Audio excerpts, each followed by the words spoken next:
Good morning, everyone, and welcome to the August Pitchmasters workshop session, where entrepreneurs are able to come and practice their investor pitch and get positive feedback and constructive criticism from other entrepreneurs and guest judges. My name is Lisa Friedlander. I'm the CRO over here at Next, powered by Shulman Rogers. Next is an award-winning platform for legal and other services to startup and emerging growth companies. And Pitchmasters is just one of many events and resources that we provide on a regular basis to the entrepreneur ecosystem in the DMV and beyond.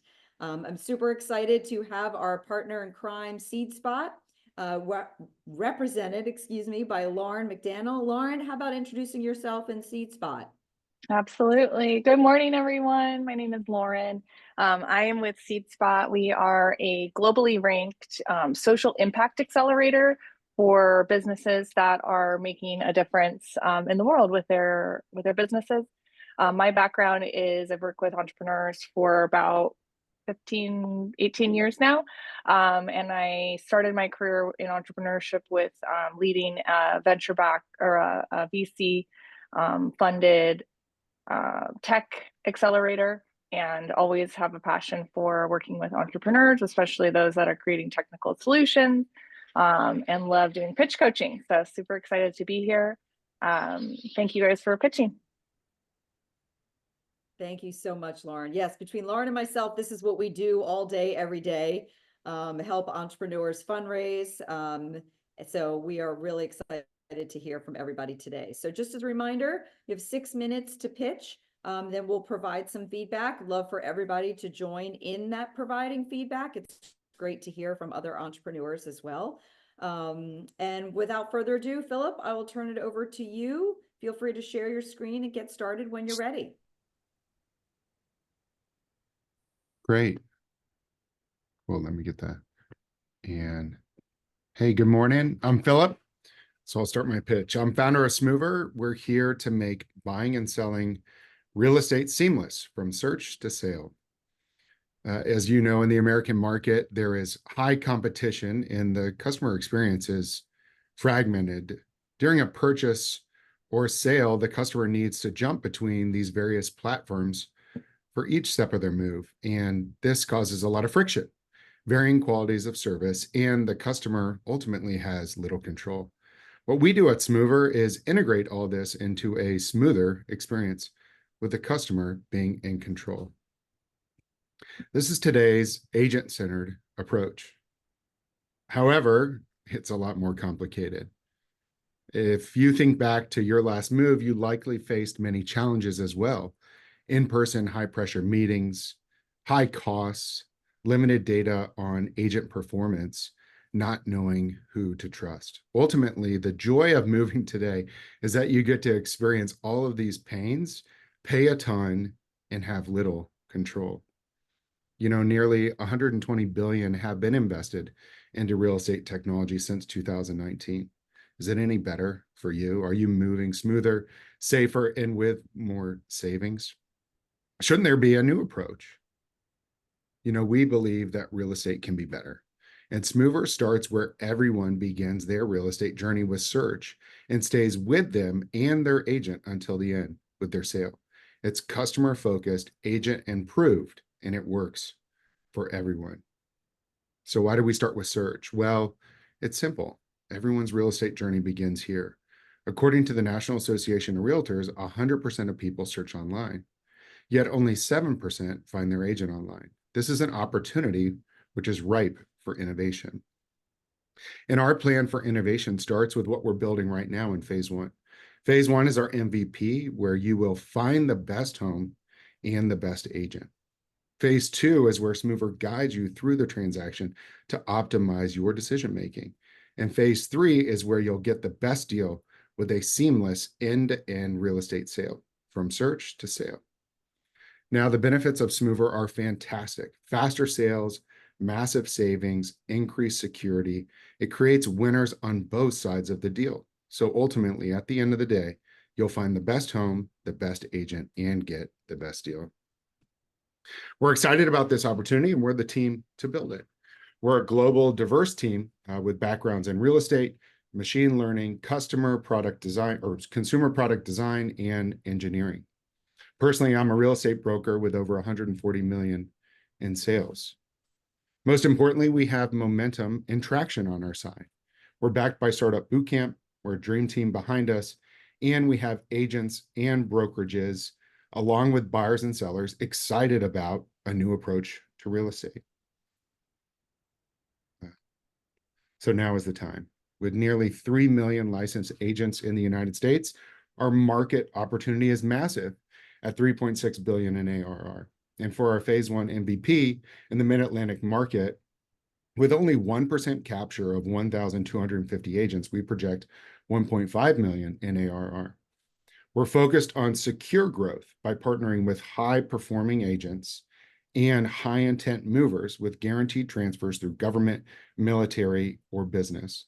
These are the specific customers who will benefit tremendously from Smoover. Overall, the economic models are fantastic, and we can scale very fast. Thinking bigger, Smoover is built for scaling. In international markets of English-speaking countries, we target 24 to 480 million in ARR. Our profitable model is a tiered monthly subscription paid by agents. It's 90% cheaper than what agents are paying right now, and in the future, we will introduce additional revenue opportunities that could yield 2 to 3 times our ARR projections.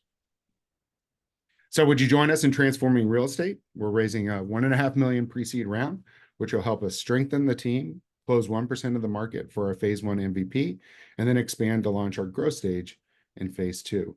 Imagine being a part of this movement to impact people's lives and transform real estate around the world. How good would it feel to be in the game and to take ownership? We're excited for you to be part of our team, and with your help, we'll accomplish massive growth and make a global impact. You can get in the game and be part of our winning team and transform real estate. And of course, make sure the next time you move smoother. Thank you so much. What questions can I help you with? Well done, Philip. Really, really well done. Nice job. Thank you. Lauren, do you want to kick off some comments and feedback? Really great job. I heard a couple of things that I love hearing throughout the pitch. I got to see pain points. I love hearing we're the team to do it. That's a question that I hear investors ask a lot. Okay, I get it, but why you? So loved hearing that. And traction and those types of things. So wonderful elements of the pitch. I think you checked all the boxes there. My takeaway, and correct me if I'm wrong, the crux of the problem, the current problem, is too many different touch points for the buyer to have to keep track of. Is that the crux of the problem that you're solving? Yeah, really, when you think of real estate right now, it's a confusing approach for customers where, 100% of people start their search online, and then 90% of people use an agent for their sale, but they give up control. They give up the transparency. They give up so much. And I think that there's a better way where it can save them time and save them money and increase trust and safety by helping the customer and the agent through a seamless approach from end to end, from search to sale. Okay, so I heard a bunch of value props there.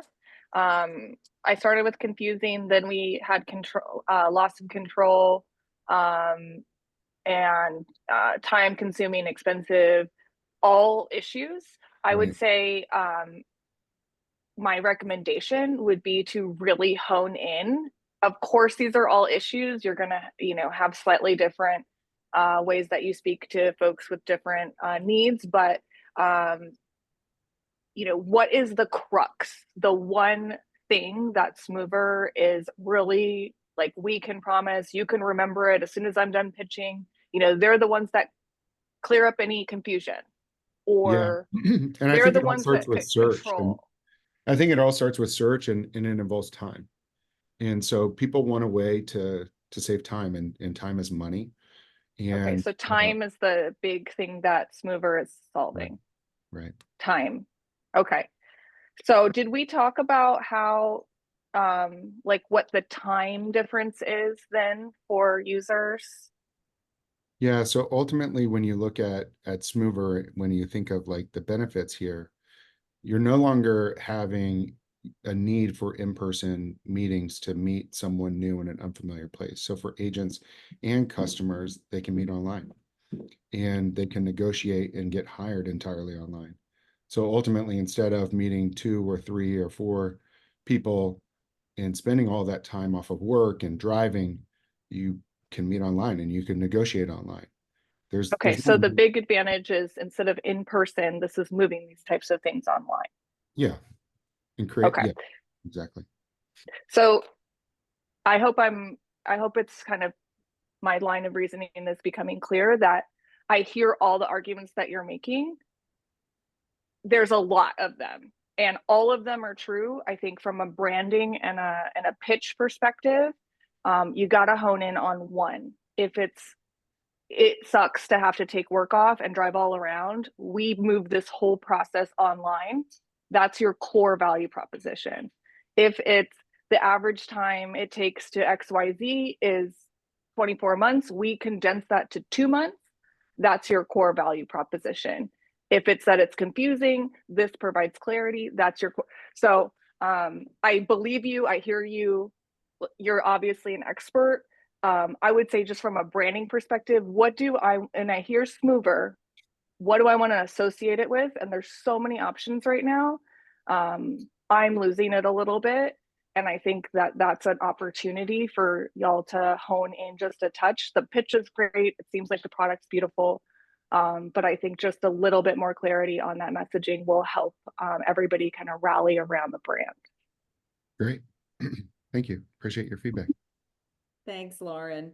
For me, I thought your cadence was amazing. Your slides are great. The pitch itself, I fully agree. I thought you did a really, really nice job. 5 minutes, so very succinct, overall very well done. I don't want to echo everything that Lauren said, but I was sort of struggling with the same sort of thing. Okay, what is it that you guys really do? I get that you're solving real estate transaction. I get that you're trying to make things faster or better. Is this for buyers? Is this for sellers? Is this so then you purchase and pay everything? You don't need a settlement attorney, like your clouds where you had all these other people involved. Does that mean you don't need any of those people anymore? Is it just to find an agent? And then now, obviously, with the question and answers between you and Lauren, now it seems that the core is to find an agent faster and better. But you didn't really say that. You said a whole lot of things. So I just want to sort of double down, I guess, on Lauren's feedback in terms of helping me understand. I understand that Smoover, and I love the name, by the way. I think it's awesome. Really, really clever branding. I get that it's a better mousetrap, but I don't really understand what your secret sauce is. And again, like what's the 1 or 2 things that you're going to do better than what's currently being done. And quite frankly, I don't know what meeting a real estate agent virtually is something that I would really care about. I think people may want to meet their real estate agent in person. It's a very personal thing. So I think just really honing in on your 1 or 2 things that you're going to do better than anybody else that is going to be transformative in the process. And if that is just finding a real estate agent faster, then I would just sort of stick with that and not mention all these other things. Or maybe all these other things are coming in phase 2 or phase 3, but we're starting with this piece of the pie. I love the go-to-market strategy on populations that move quickly, military, and you mentioned a couple of other things. I think that's awesome. I don't think anybody would dispute that buying and selling of homes is painful and could be done better. So I think you're okay there. I just think it wasn't as clear. It sounded like you do a lot of different things, and it made me question what it is exactly that you do best. So I think both Lauren and I both had similar reactions to it, but the pitch itself and the delivery and all of that was really well done. Great. Thank you. Thank you so much. Mm-hmm. Ben, you're up next. Okay, sure. Um, Let me share the screen. Yep, take your time. Perfect. So I hope everybody can see it and see me. We can. And pretty much our task is to grow economies. And we are actually a moonshot startup. So what we are doing is actually the result of 15 years of me advising over 17 different governments and sitting in 3 different EU commissions and advising hundreds of companies around the world. So what we want to do finally is create the first personalized strategic AI business co-pilot. It's a very long name, but in the end, what it should be doing, it's simplifying running a business and actually almost halving the time you need for management and spending on consulting. So what we do is pretty much automate everything that you can do in your business, from identifying a problem to do more. But why is it actually so important? So what we do is actually what we try to become as a whole ecosystem is the central operating system for a company. And what we do for governments is to become something like a healthcare system for the economy. And why is it important? We all know it. People are not very efficient in decision making, and they have the problem that usually they don't have the data and the insights to actually make these decisions. Usually it's just driven by consultants who are trying to sell something, by people who are feeling something in their gut, the famous gut feeling. And this actually leads to a lot of inefficiencies from the companies, but also from an economic standpoint. So if you invest into the wrong topics, you're actually sacrificing a lot into your company. If you're not investing into the right topics, it can even limit your growth. And that has consequences for the whole economy. So what we are actually targeting is an enormous challenge, because it's millions of businesses worldwide who are not running at their best. They're investing into topics that potentially kill them, and they are wasting so many resources because they don't know the real pain point. So if you don't know what to treat, it's hard to treat it. So that's why also the consulting market is growing so fast, because the world is more scattered. It's way more topics we have around, and it's way more difficult to actually see through all these topics what is really important for me. So we needed to actually think about the whole process of how to actually diagnose a company, how to formulate the right strategy for a company, how to implement this strategy to actually follow up on it, how to try to execute it, then measure the impact, what is happening, and then have this continuous cycle of improvement for a company. And one of the core things what we developed now in the last 6.5, almost 7 years, is actually the first ever business diagnostics platform. So it's measuring over 300 different dimensions, 1,300 analytical data points of the company. And it's creating a fully unique data set that is the first time in history that you can measure not just one company, but you can actually measure the industry, you can measure the health of the economy. And that's why we have over 280 different government economic development agencies on board. And how does it look like? It's actually up to 120 pages of reports, literally telling you everything about your company. Where are you compared to the industry peers? And where are you kind of like for your own journey? And where is the winning strategy for your industry and for your company size? So the system is automatically actually optimizing the winning strategy for you and your company. And if you do that on a larger scale, you can literally not just measure companies, you can create this winning strategy. So literally we can learn winning strategies across all industries, across all company sizes. We make smart suggestions. And in order to actually bring that to market, we also did something else in the last 7 years. We built actually one of the biggest business knowledge platforms in the world. So this is actually reaching over 2 million executives worldwide. And it allows us to actually scale then the whole platform. So when we identify all the problems of businesses, it becomes easier to actually also do more in the customer journey, right? So that is pretty much this ecosystem what we are trying to build. We understand the pain points in over 300 different topics of a company, and then we can actually start building separate ideas, separate platforms for all these pain points, from sensing a problem to actually also finally implementing it and evaluating it. How we work is actually in a freemium model. So we give out for free everything in the base. If you want more, you actually do that. And we actually have two-sided business, because we're doing B2B and governmental work. So for B2B, we are helping the businesses. For governments, we literally try to help them to grow the economy. We are doing economic development programs, etc.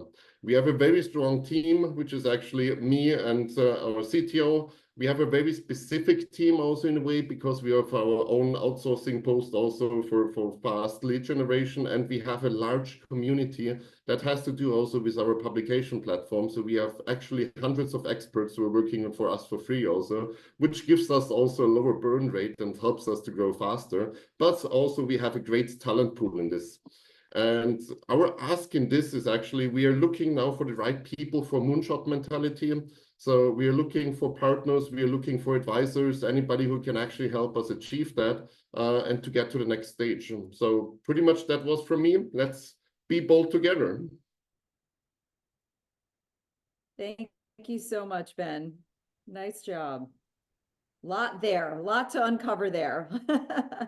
Lauren, do you want to kick off our feedback? Yeah, Benjamin, do you prefer Ben or Benjamin? Ben is okay. Ben. That's the energy efficient version. This is exciting. Can you tell me, so you talked about the economy, growing the economy.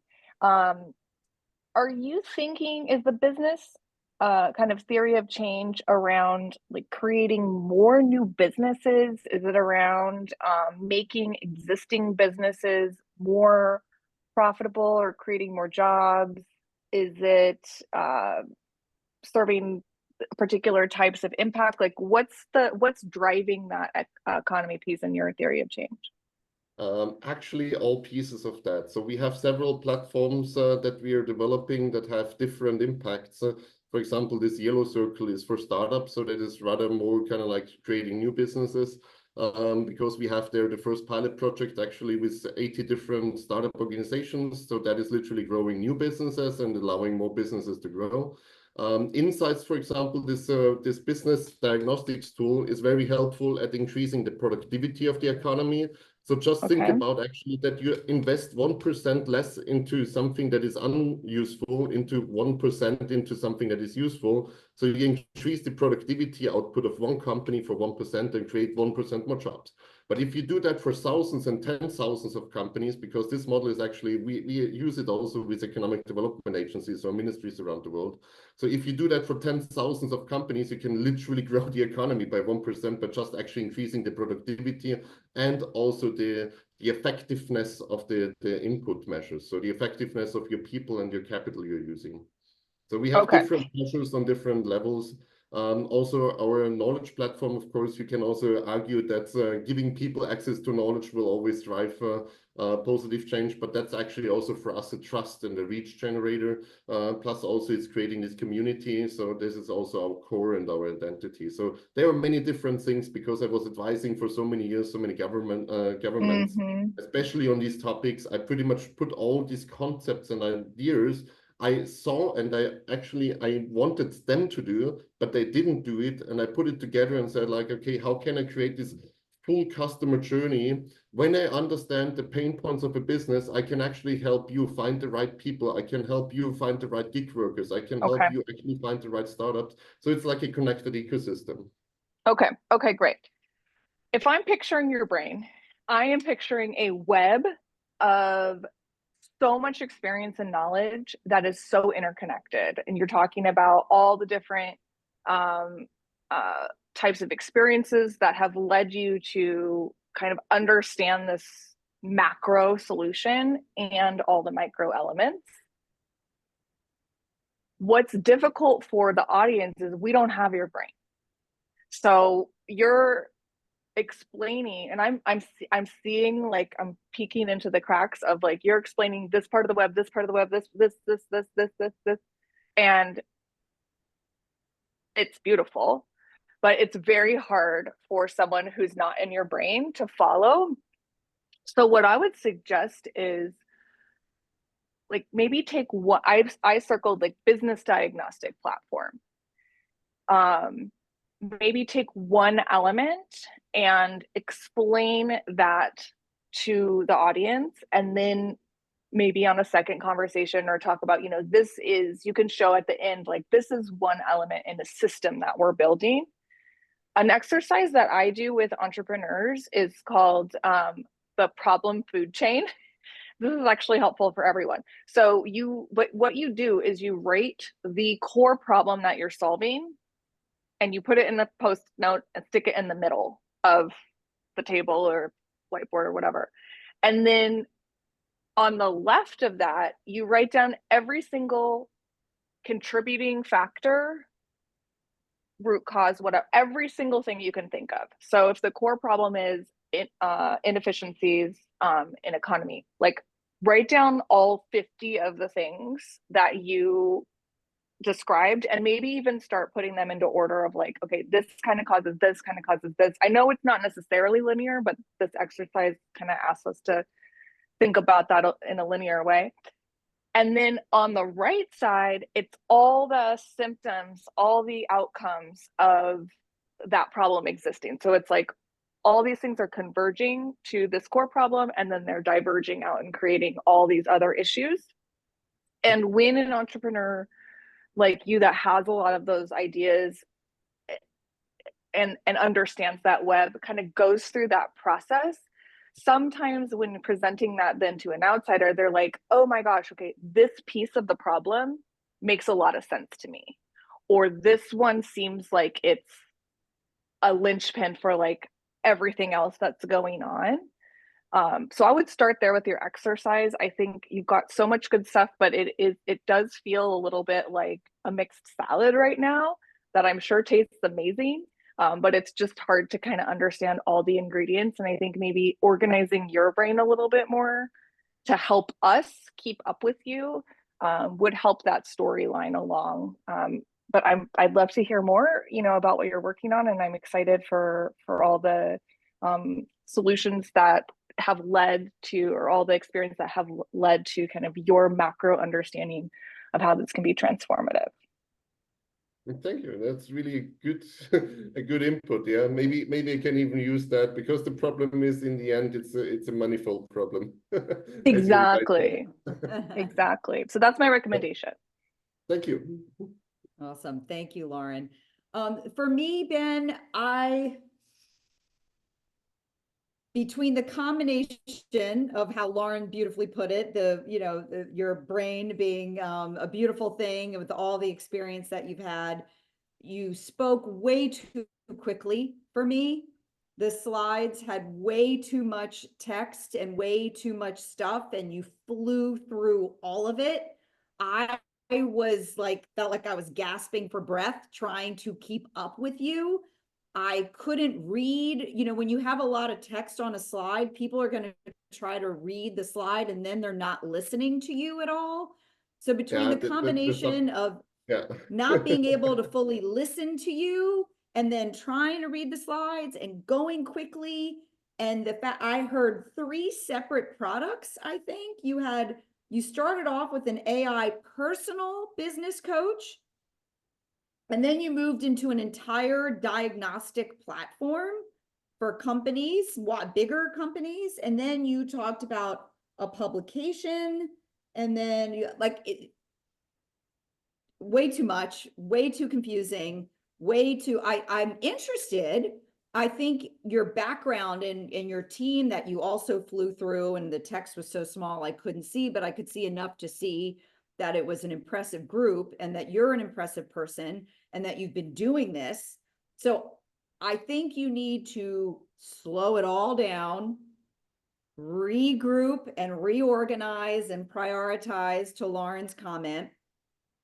Going back to what we were just saying about Smoover, what is the one thing or the 2 things that you're going to be doing that you're going to do better than anybody else, that's going to be transformative? Or even phases, like if you're launching with one thing and then you expect other things coming, then maybe phase it out, maybe explain it in terms of phases. But somehow you need a better framework for getting your messaging across. Are you looking to replace the entire consulting industry? Is that the end goal? 50%. Like, if this works well, nobody will need to hire consultants anymore. If that's it, if that's the end game, then say that.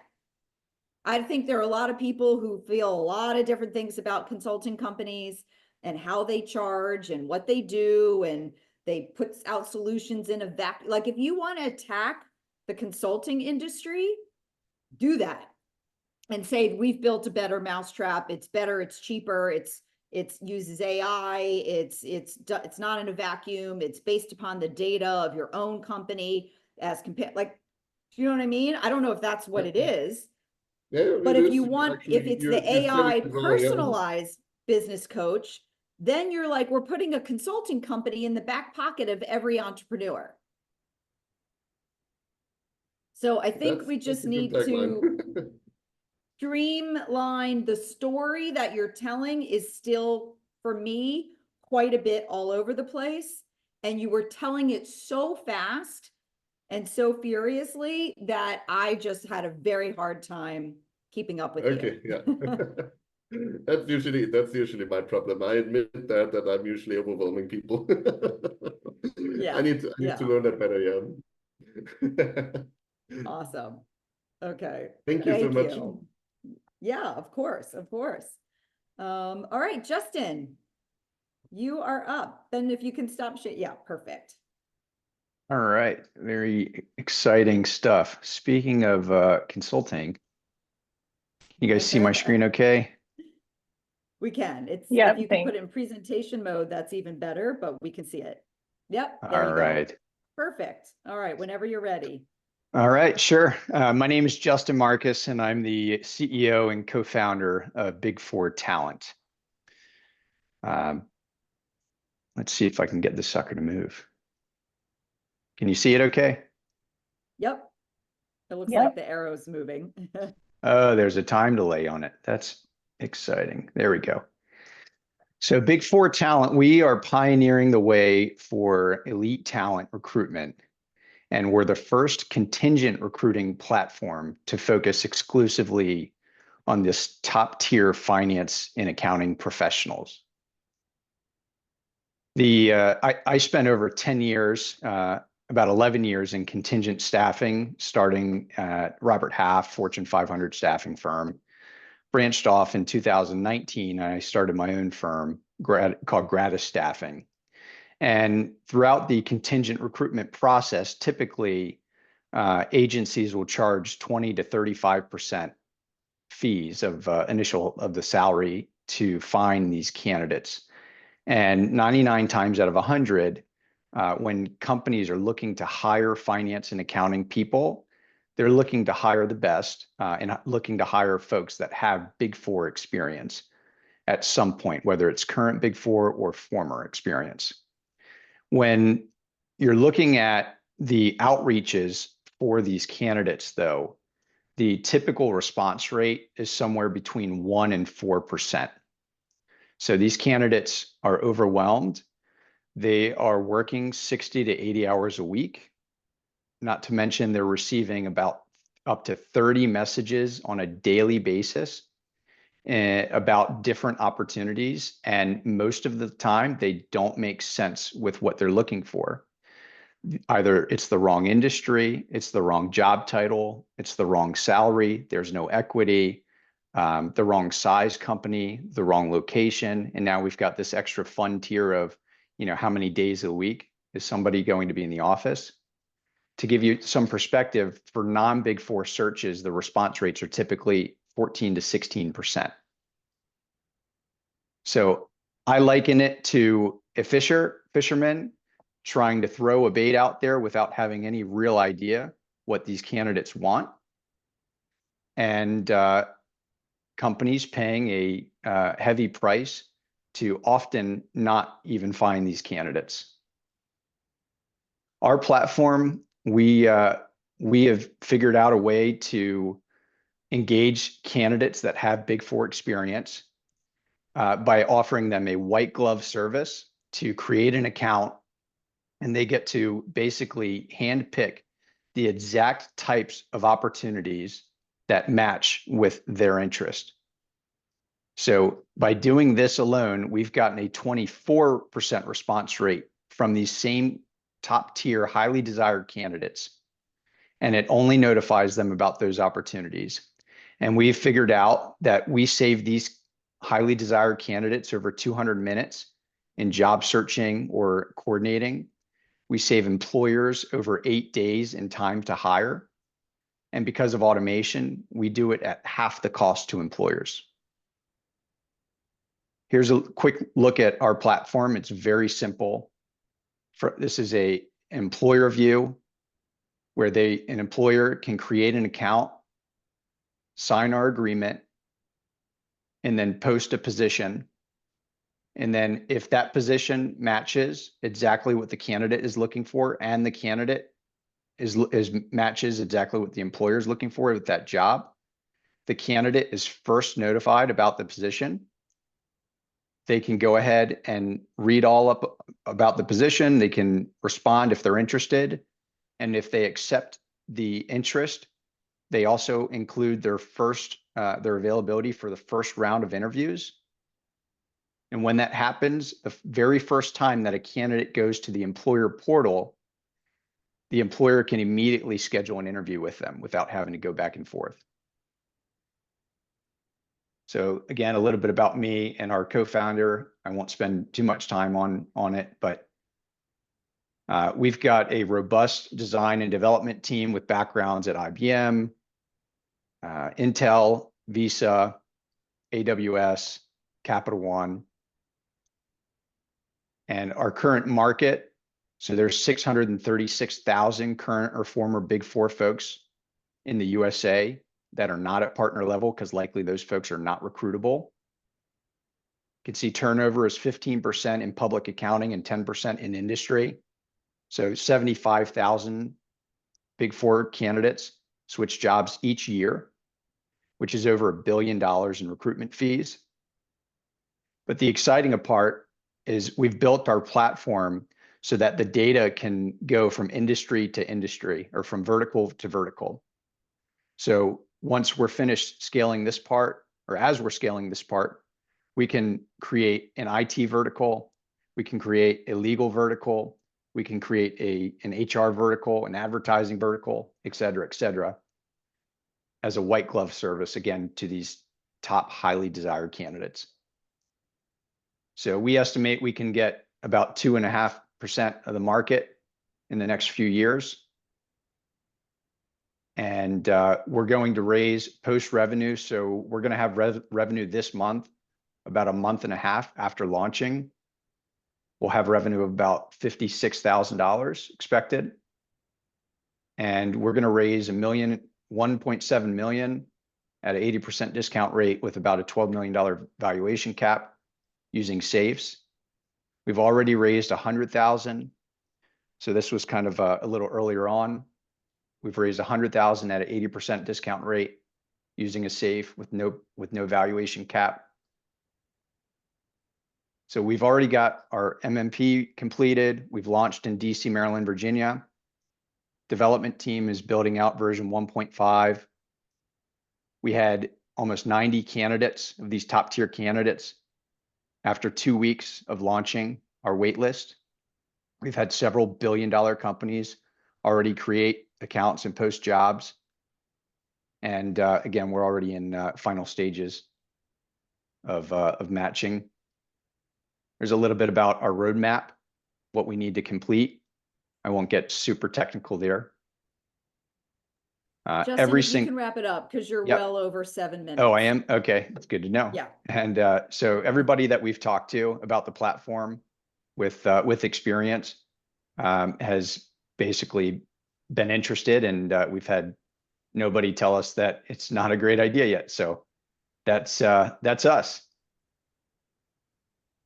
Awesome. Thank you. Thank you. Sure. Nice presentation. Lauren, some feedback for Justin.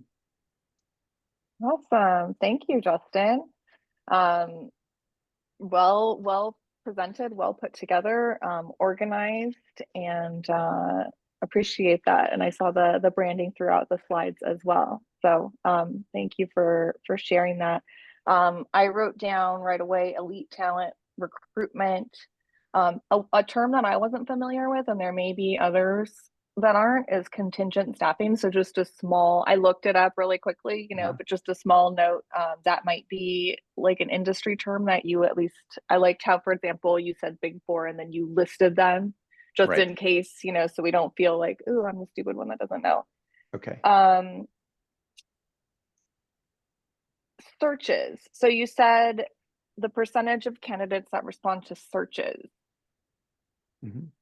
What do we mean? What is searches and what? So when a company engages a recruiting agency, the recruiting agency goes out there to search for candidates, and they send messages, they send emails, LinkedIn messages, they call them, et cetera. And there's response rates for candidates. And typically they're somewhere between 1% and 4% for current agencies. Okay, so that's just like whatever method that they're using, not a particular Right. platform. Okay, great. What do you mean when you say white glove service? So white glove, because the typical recruiting process, an agency will reach out to a candidate, the candidate will respond if they're interested, and then the agency will walk through or will have to do a pretty much 30 to 45-minute interview with that candidate. And then they'll have to go back and forth with interrupting their day to schedule interviews, et cetera. Our platform is lined up so that they input their information one time, upload their resume one time, put in the types of opportunities that they're interested in one time. And it's very seamless. They can do it in 5 minutes, and they never have to talk to any recruiters or waste any time uploading any applications again. Okay, got it. Great. When I think of white glove service, I'm just thinking of something that's a little bit more like a concierge, or like someone that's literally opening the door to my limo. Okay. All the limos that I ride in. So I think just, yeah, maybe one way that I've seen entrepreneurs approach this is there might not be a version of this solution within this staffing industry. I wonder if there is a version or something that you could say, we're the, please don't say Uber, because everybody's tired of hearing we're the Uber or we're the Airbnb of. But, can you align it to another type of solution that we might be familiar with? Sure. What about a legal Zoom to the legal market?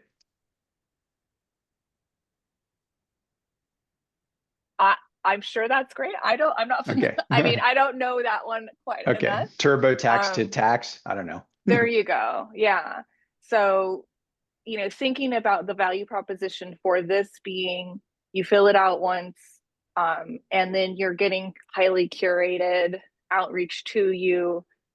I was a little concerned when you showed the number of potential customers, or potential candidates, just because while yes, 636,000 is a great number, it's a little like, I was a little concerned if that was going to be your only market, that there was going to be a cap out. I don't know, for example, did you mention how much money you make per candidate?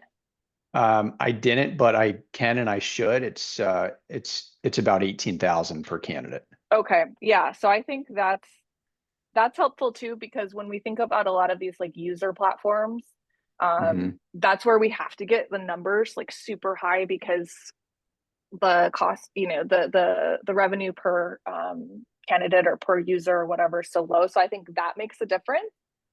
And then the other thing is, I loved how you said, we could expand this to other verticals. I think that was a good example for others on the call too, who are kind of tip of the spear leading into the market with the go-to-market strategy of one, industry or product category or whatnot, and then, kind of give a glimpse into what could be in the future. My question was, though, the name of the company is Big Four Talent. And so I was just thinking or curious, does that name scale, or do you It would have to be a different name. Yeah, we're going to create a more of an umbrella company when we go to do that, but At we're that still time. probably 8 or 9 months away from that. Okay. It's I good mean, feedback. 8 or 9 months is probably the amount of time that people are going to need to take to like even learn and remember your brand name. So it might be an interesting time to think about something that might be Rebranding. more inclusive, although this is very descriptive, but it's also could be limiting. Right. So those are some of my thoughts. Okay. Thank you. But yeah, great job. And as Elisa said, it was just a little bit on the long slide. So I think as you Okay. practice, but I'm so glad that you were able to get on stage today. So thank you. Thank you. Thank you, Lauren. Really appreciate thorough responses. And Justin, thrilled that you were able to present. I won't go over I agree with everything that Lauren was saying. I struggled also to you're a marketplace, but I struggled to sort of really understand what your secret sauce is as well. For me, mostly just some of the micro stuff. Your slides were also very, very text heavy. Yep. Very, very text heavy. So again, when people have a lot of text on slides, the reader or the listener will typically stop listening and try to read. It's just, kind of default human nature. So much less information, much less text, more images, more bigger pictures. I was curious for somebody who's just sort of launching, you rolled off this data of the response rate and the time saved and all, but then by the end, I was sort of curious how you have enough of a data set to sort of pull that information from. So that left me thinking, okay, where does the numbers really come from? One of your screenshots showing the dashboard of both from the company side and the employee side. You start off by saying it's very simple, but then I'm looking at these screenshots that don't look simple at all. Okay. It may be simple to the user, but you say very simple. And then I have these two very busy dashboard photos kind of side by side. I couldn't see either one. When you were talking about your team and for the co-founders, which are really for an early stage company, one of the most important things to hone in on, you're like, not going to spend too much time on us, the co-founders, which I think is a mistake. Your experience and your background is directly relevant and as to why you're doing this. So I would spend more time on that. And then your team, again, the description of each person was so small and there was so much that I couldn't see any of it. You saved the traction for the end. The financial slide, completely get rid of that. You can't read it. It's irrelevant. What I would want to know is, I think you said it, there are two numbers. We have 44,000 in September or 50,000 in September. Sort of what's your run rate? What do you expect to be by the end of the year?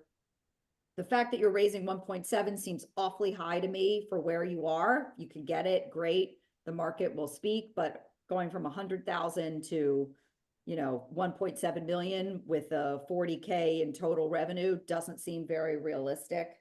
So just see how it goes.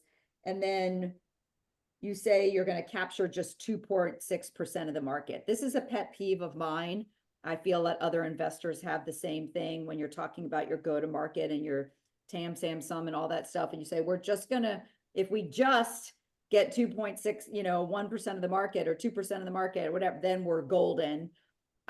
That's meaningless to me. Like, tell me what your go-to-market strategy is. What you said, you're focusing on financial and accounting. You have X number of users in the pipeline. You have that, you're building a marketplace, which is very hard. There's lots of competitors out there, lots. Who are you going to focus on? Even in marketplaces, you still tend to have one customer that you're doing everything towards. And that tends to be the side of the marketplace that's paying you. So even though, it's for employees and there's lots of benefits there, the employer is paying you. unless the employee is paying to be listed also. So that kind of dictates, your paying customer will dictate sort of what you hone in on, because they're the ones, you know, paying you. So just a little bit more clarity, a little bit more organization, a little bit more focus in on, you know, who you are, why you're going to succeed, why this is different, how are you going to cut through the noise. Telling me that you spoke to 20 people and all 20 people said, yeah, this sounds like a great idea. That's great, but it's not really all that meaningful. Yes, if you tell me, sure, it sounds like a great idea. Why not? Why not build a better mousetrap for, you know, executive, senior level recruiting in finance and accounting, and then, you know, move it out.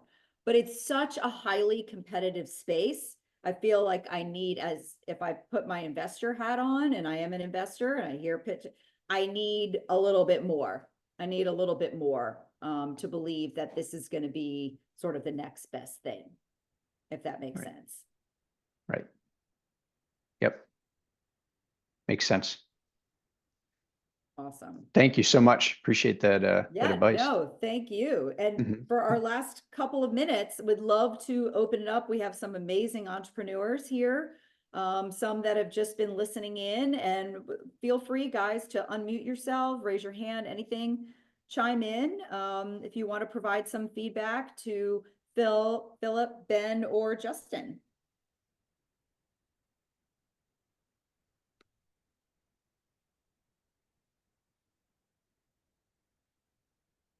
Okay. Hi, my name is Yinjin Huang with Tunnel Tech. So as you guys are very passionate about what you guys doing, and is obviously expert in the field.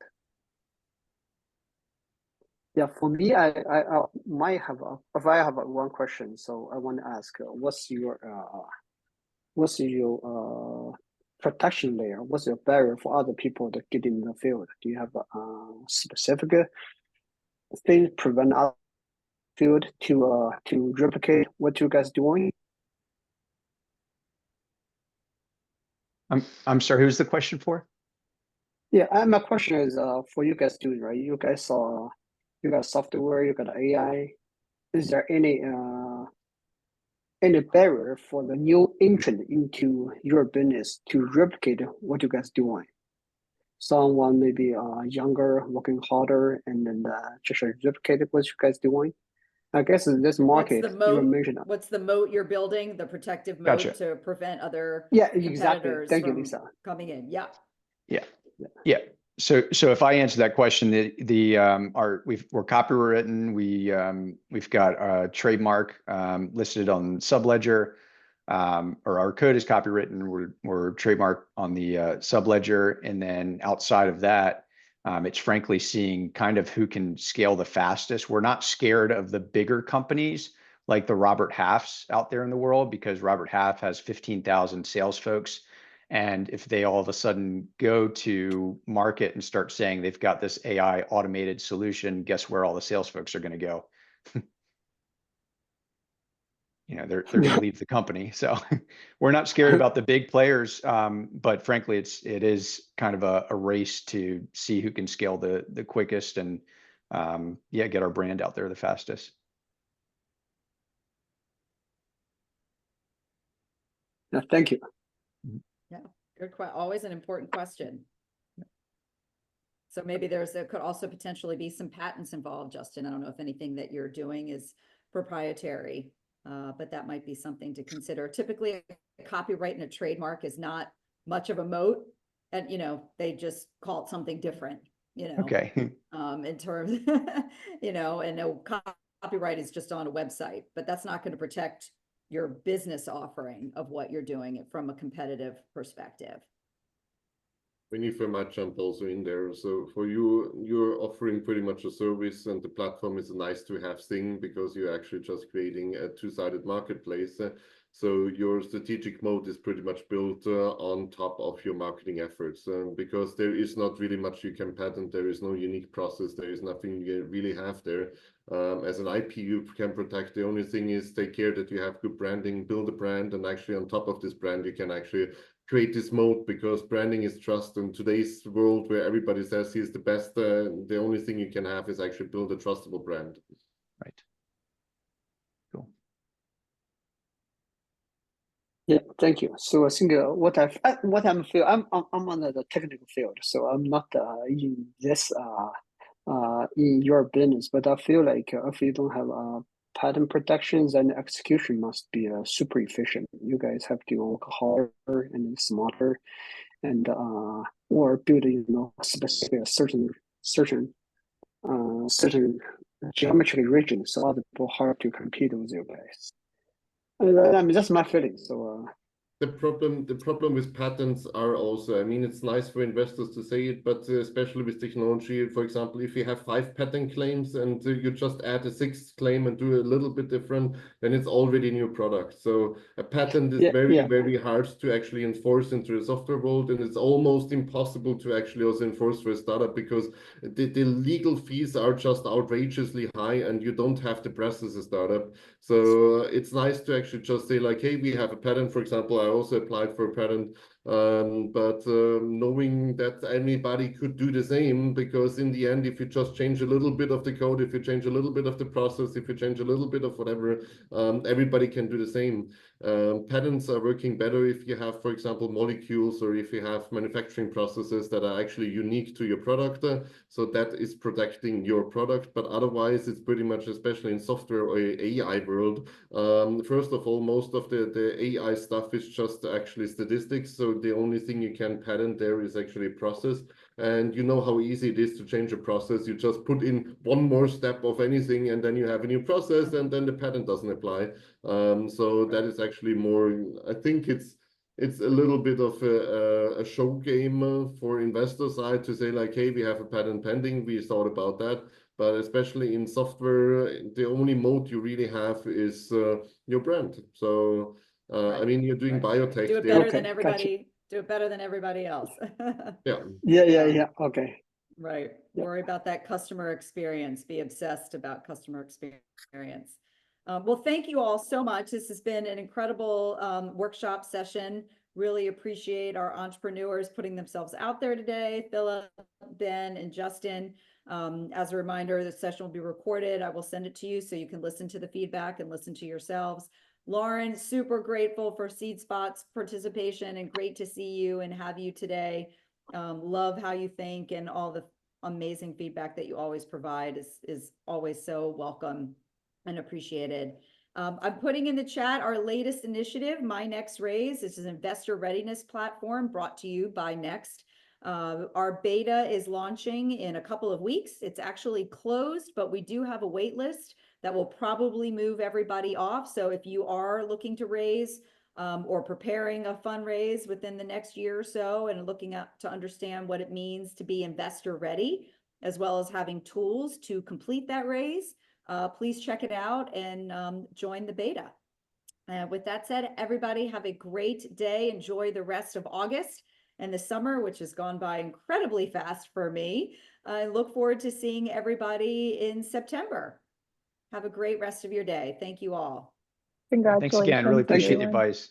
Take care, guys. Thank you for the invitation.